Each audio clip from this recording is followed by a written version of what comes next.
محمد کے ہاتھوں سلطان برقرار کو شکست کا سامنا کرنا پڑا تو یوں لگتا تھا کہ سلطان برقرار کی طاقت اور قوت ختم ہو جائے گی اور اب وہ کہیں بھی کسی بھی جگہ مخالف قوتوں کا مقابلہ کرنے کے قابل نہیں رہے گا۔ چنانچہ محمد سے شکست اٹھانے کے بعد بقول مورخین سلطان برقرار نے اپنی گنتی کے چند جانصاروں کے ساتھ رہ کا سفر کیا اور رہ شہر جا کر دم لیا۔ رہ شہر کے نواح میں جو سلطان برقرار کے ہمدرد اور خواہاں تھے، ان کو جب سلطان کی اس ناکامی کی اطلاع ملی تو وہ جوگ در جوگ اس کے گرد جمع ہونے لگے۔ اس طرح سلطان کے پاس ایک لشکر جمع ہو گیا جسے لے کر اس نے خراسان کا رخ کیا تاکہ مزید لشکری بھرتی کریں، اپنے طاقت اور قوت میں اضافہ کرے۔ اس کے بعد محمد کے علاوہ باقی قوتوں پر حملہ آور ہو۔ مورخین لکھتے ہیں کہ سلطان برقرار اصفرائین کے مقام پر پہنچا تو اس نے اپنے ایک اور سالار داؤد حبشی بن الطف و اتفاق کو، جو اس وقت دامغان میں قیام کیے ہوئے تھا، بلا بھیجا۔ داؤد حبشی کی گرفت اس وقت طبرستان اور جرجان پر خاصی تھی۔ داؤد حبشی کی طرف سلطان نے جب یہ پیغام بھیجا تو داؤد حبشی کی طرف سے تیز رفتار قاصد آئے اور اس کی طرف سے سلطان برقرار کے نام یہ پیغام آیا کہ جب تک میں حاضر نہ ہوں اس وقت تک آپ نیشا پور جا کر قیام اختیار فرمائیں۔ چنانچہ داؤد حبشی کے کہنے پر سلطان برقرار اصفرائین سے نکلا اور کوچ کرتا ہوا نیشا پور پہنچا۔ اسی دوران سلطان برقرار کے دوسرے بھائی سنجر کو، جو خراسان کا حاکم تھا، خبر ہوئی کہ برقرار ایک بہت بڑا لشکر جمع کر رہا ہے اور یہ کہ داؤد حبشی بھی ایک خاصا بڑا لشکر لے کر سلطان برقرار سے جا ملنے کے لیے سفر میں ہے۔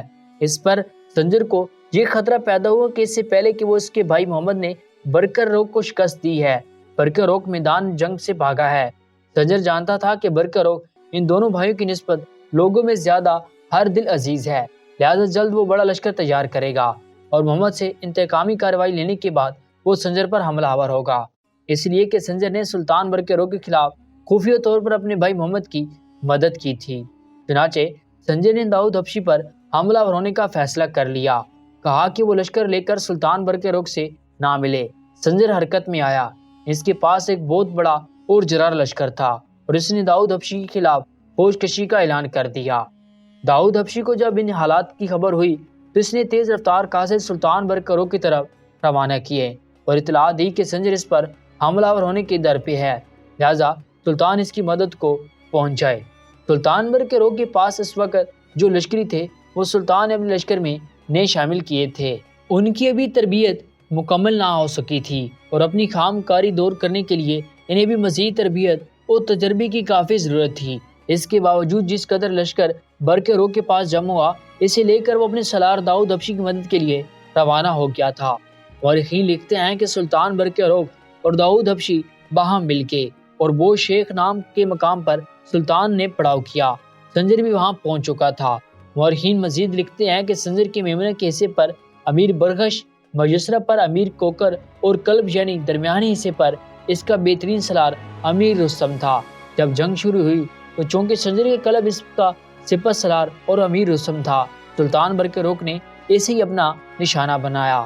مورخین لکھتے ہیں کہ سلطان برقرار نے اس انداز میں رستم پر حملہ آور ہو کر رستم کو اس نے موت کے گھاٹ اتار دیا۔ رستم کے مارے جانے سے سنجر کے قلب لشکر میں بھگدڑ مچ گئی اور اسی بھگدڑ کے دوران برقرار نے سنجر اور محمد کی ماں کو گرفتار کر لیا۔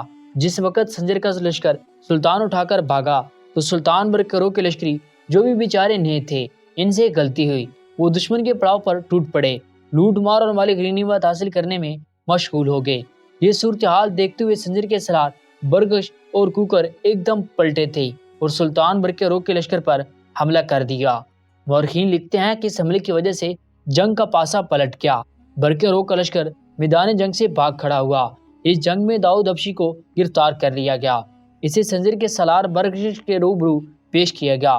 برغش نے اسے قتل کر ڈالا اور سلطان برقرار نے اپنے بچے کچے لشکر کے ساتھ بھاگ کر جرجان پہنچا۔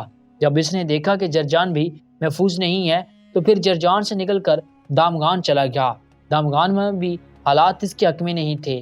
پریشان دل کو سکون وہاں بھی نہ ملا تو دامغان کے دیہاتوں میں چلا گیا اور وہیں سے اہل اصفہان کے ساتھ رابطہ قائم کیا، جس کے جواب میں اصفہان کو چمرا سلطان برقرار کی خدمت میں حاضر ہوئے اور سلطان سے گزارش کی کہ جس قدر لشکر سلطان کے پاس ہے اسے لے کر اصفہان پہنچے۔ اہل صفحات ہر طاقت اور قوت کے خلاف سلطان کی مدد کریں گے۔ چنانچہ سلطان نے ان کا کہا مانا اور اصفہان کی طرف روانہ ہوئے۔ مورخین مزید لکھتے ہیں کہ ابھی سلطان برکروک راستے میں ہی تھا کہ اسے خبر ملی کہ اس کا بھائی محمد پہلے اصفہان میں داخل ہو چکا ہے۔ اس سے سلطان برکروک کو بڑی مایوسی ہوئی اور وہ دوبارہ واپس دامغان میں جا کر مقیم ہو گیا تھا۔ اصفہان کے مستقر میں ایک روز ایاز بن سیف الدین، جو کمر اس کی رہائش کے لیے مختص کیا گیا تھا، اس میں اکیلا بیٹھا ہوا تھا کہ محمد کا لشکر کا وہیں بڑا سالار، جس کا نام سرخاب بن کیخرو تھا، بڑی اپنایت اور بڑی عاجزی میں ایاز بن سیف الدین کی طرف دیکھتے ہوئے کہنے لگا، امیر میں اندر آ سکتا ہوں؟ چونک کر ایاز نے اس کی طرف دیکھا، پھر اٹھ کھڑا ہوا، دروازے کی طرف بڑا سرخاب بن کیخرو کا ہاتھ پکڑ کر اندر لایا، اپنے قریب بٹھایا، پھر بڑی ہمدردی سے اس کی طرف دیکھتے ہوئے کہنے لگا، میں سمجھتا ہوں لشکر میں اب تم ہی ہو ایک ہو جو مجھ سے ہمدردی رکھتے ہو، میرے حالات سے واقف ہو، کہو آج کیسے آنا ہوا؟ جواب میں سرخاب اداس اور افسردہ ہو گیا تھا، ہونٹ کاٹتا رہا، پھر کہنے لگا، امیر میں آپ کے لیے ایک بڑی بری خبر لے کر آیا ہوں۔ یہ خبر کہنے کو دل تو نہیں کرتا تھا، لیکن آپ تک یہ خیر پہنچانا ضروری تھا تاکہ جس جہنم میں آپ قدم رکھ چکے ہیں اسے باہر نکل جائیں۔ امیر بات یہ ہے کہ اب تک جو میں نے تحقیق کی ہے، اس کے مطابق لشکر کے اندر ایسے لوگ ہیں جو محمد اور اس کے وزیر عبید اللہ کے سخت خلاف ہیں، اور ان میں بھی شامل ہوں۔ اس کی وجہ یہ ہے کہ جس وقت محمد اور اس کا وزیر اپنے لشکر کو لے کر اس شہر میں داخل ہوئے تھے اور سلطان کی والدہ کو قتل کرنے کے در پہ تھے، اس وقت میں اور چند سالاروں نے وزیر عبید اللہ کو پہلے عاجزی سے پھر سخت الفاظ میں بھی کہا تھا کہ سلطان کی والدہ کو قتل نہ کیا جائے، لیکن عبید اللہ ایسا بدبخت انسان نکلا کہ اس نے سلطان کی والدہ کا گلا گھونٹ کر اس کا خاتمہ کر دیا۔ اس کے بعد اس نے آپ کے دادا اور دادی کو بھی گرفتار کر لیا، اور جو کچھ میرے ہمنواؤں اور ساتھیوں نے رازداری سے مجھے بتایا ہے، حقیقت یہ ہے کہ آپ کے دادا اور دادی دونوں کو قتل کیا جا چکا ہے۔ اس وقت انہیں قتل کر دیا گیا تھا جس روز سلطان کی والدہ کو موت کے گھاٹ اتارا گیا تھا۔ انہیں قتل کرنے کے بعد ہی آپ سے یہ سودی بازی کی گئی تھی کہ اگر آپ اپنے دادا اور اپنے دادی کی رہائی چاہتے ہیں تو سلطان برکروک کے لشکر سے نکل کر محمد کے لشکر میں شامل ہو جائیں۔ اس انکشاف پر ایاز بن سیف الدین نے ایک لمبا سانس لیا۔ اس موقع پر اس کا چہرہ سرخ ہو گیا تھا، آنکھیں آنکھ برسانے لگی تھی۔ ایاز کی حالت دیکھتے ہوئے سرخاب بن کیخرو سنبھالا اور ایاز بن سیف الدین کی شانیں دباتے ہوئے کہنے لگا، امیر غصے میں نہ آئیے گا، ورنہ سارا بنا بنایا کھیل بگڑ کر رہ جائے گا۔ میں آپ پر دوسرا انکشاف یہ کروں کہ اس وقت محمد کے لشکر میں 5000 کے لگ بھگ ایسے جانثار اور ایسے جنگجو اور تیز زن ہیں جو آپ کے حامی، آپ کے طرفدار اور آپ پر اپنی جانیں قربان کرنے کے لیے تیار ہیں۔ وہ صرف آپ کے ایک اشارے کے منتظر ہیں، جو بھی فیصلہ آپ کریں گے وہ اس پر عمل کریں گے۔ میں ان سے بات کرنے کے بعد آپ کی طرف آیا ہوں، اب جو حکم آپ کریں گے اسی کے مطابق عمل کیا جائے گا۔ ایاز بن سیف الدین کچھ دیر سوچوں میں گم سم بیٹھا رہا، پھر سرخاب بن کیخرو کی طرف دیکھتے ہوئے کہنے لگا، اگر محمد کے وزیر عبید اللہ نے میرے دادا اور دادی کو موت کے گھاٹ اتار دیا ہے تو پھر میں اسے ایسی ذلت اور کم بختی کی موت ماروں گا جو دوسروں کے لیے عبرت ثابت ہوگی۔ پر میرے عزیز، تو یہ کہہ کہ میری حویلی میں صرف میرے دادا اور دادی ہی نہیں تھے، وہاں 2 لڑکیاں بھی تھیں جن سے میری منگنی طے ہو چکی تھی۔ ان کے ساتھ ان 2 لڑکیوں میں سے ایک کی ماں اور دوسرے کی خالہ تھی، کیا ان کی کوئی خبر نہیں ملی؟ اس پر سرخاب بن کیخرو کہنے لگا، امیر ان کی کوئی خبر نہیں ملی، تاہم میں آپ کو یقین دلاتا ہوں کہ میرے وہ آدمی جو یہ خبریں فراہم کرتے ہیں وہ ایک نہ ایک روز ان تینوں کا بھی محل وقوع جان لیں گے۔ اگر تو وہ تینوں زندہ ہیں تو انہیں ہر صورت میں ڈھونڈ نکالیں گے، آپ کو فکر مند ہونے کی ضرورت نہیں ہے۔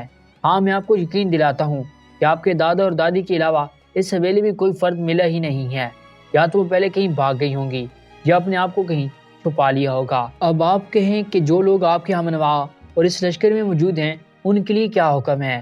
یہاں تک کہنے کے بعد سرخاب بن کیخرو خاموش ہو کر ایاز بن سیف الدین کا انتظار کرنے لگا تھا۔ کچھ دیر کی سوچ کے بعد ایاز بولا اور کہنے لگا، سن میرے بھائی، اگر تو میرا دست راست بھی بن ہی گیا ہے، میرے رازدان ہی ہے، تو پھر آنے والی شب کو ہم یہاں سے کوچ کریں گے۔ اب محمد کے لشکر میں رہنا میرے لیے کوئی حیثیت نہیں رکھتا۔ اگر میرے دادا اور دادی دونوں کو انہوں نے قتل کر دیا ہے تو پھر انہوں نے میرے ساتھ دھوکہ اور فریب کیا ہے۔ اس کا اگر مجھے پہلے سے علم ہو جاتا تو میں سلطان برکروک کے لشکر سے نکل کر ادھر نہ آتا۔